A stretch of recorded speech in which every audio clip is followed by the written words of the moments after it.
Wah, kaget. Hai dulur, kembali lagi bersama aku Yoga. Dan kali ini aku akan menjelaskan apa sih itu komputer, bagaimana sih komputer diciptakan. Penasaran bukan? Langsung aja simak video ini. Oh ya, sebelum lanjut ke penjelasannya, ada baiknya kalau kalian subscribe dan like video ini agar kalian terus mendapatkan info-info terbaik dari channel saya. Udah? Oke, langsung aja check it out. Pertama-tama, kalian tahu nggak sih apa itu komputer? Nah, komputer merupakan sekumpulan alat elektronik yang bekerja sama untuk menerima, mengolah, dan menampilkan data kepada pengguna atau kalian. Komputer pertama kali ditemukan pada tahun 1982 oleh seorang matematikawan dan ilmuwan dari Inggris bernama Charles Babbage. Charles Babbage. Oke. Nah, dari awal penemuannya itu, sebelumnya banyak ilmuwan yang ikut berkontribusi di dalam sejarah komputer, seperti contohnya Alan Turing dan Lovelace. Jadi, bentuk maupun fitur komputer yang saat ini kita gunakan pasti nggak jauh beda dari komputer-komputer zaman dahulu. Nah, perkembangan dari pertama masuk pasar hingga sekarang dibagi menjadi 5 generasi. Setiap generasi komputer mempunyai inovasinya yang memungkinkan perangkat ini bisa berkembang pesat. Menarik sekali bukan? Mari kita simak komputer generasi pertama. Komputer generasi pertama, 1940 sampai 1956. Penggagas dari komputer generasi pertama ini adalah seorang insinyur dari Jerman bernama Konrad Zuse. Komputer ini memanfaatkan tabung hampa udara untuk sirkuit dan drum magnetik sebagai memori. Komputer generasi pertama ini dikenal sangat mahal dan besar loh. Besarnya hingga bisa mencapai seluruh ruangan loh. Contohnya ENIAC.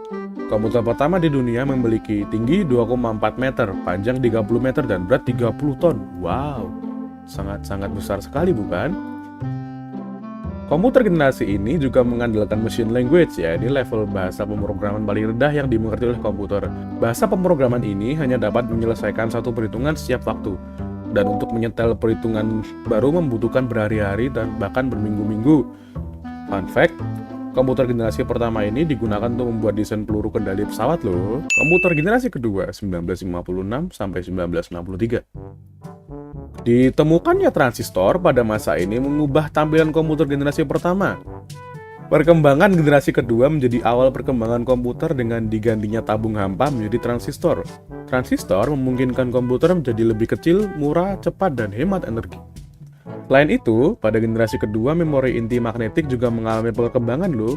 Secara umum, komputer generasi ini sudah menggunakan bahasa pemrograman tingkat tinggi, kapasitas memori yang cukup besar, lebih hemat listrik, dan proses operasinya juga lebih cepat. Komputer generasi ketiga, tahun 1964 sampai 1971. Komputer generasi ketiga ditandai dengan pengembangan integrated circuit. Dalam pemakaiannya, transistor menjadikan komputer cepat panas. Hal ini yang mengakibatkan komputer generasi kedua mulai digantikan. Lalu, pada tahun 1958, Jack Billy menciptakan IC atau Integrated Circuit Chip. IC ini adalah kepingan kecil yang dapat menampung berbagai komponen menjadi satu. Jadi, komputer generasi ketiga memiliki ukuran yang lebih kecil, lebih cepat, dan lebih murah tentunya. Komputer generasi ini juga memungkinkan untuk dipasarkan secara umum loh. Komputer generasi keempat.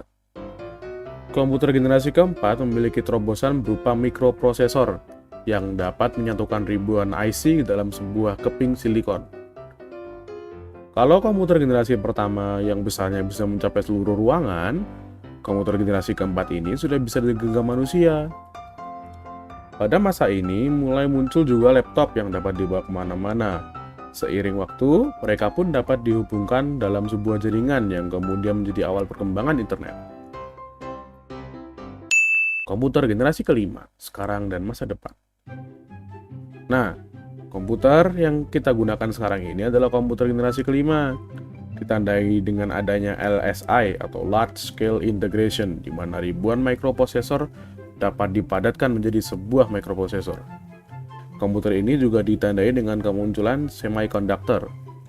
Penggunaan nanoteknologi dan komputer kuantum juga akan merubah penampilan komputer yang akan kita kenal sebelumnya. Komputer generasi kelima dikembangkan untuk bisa merespons suara bahasa dan mampu belajar secara sadar.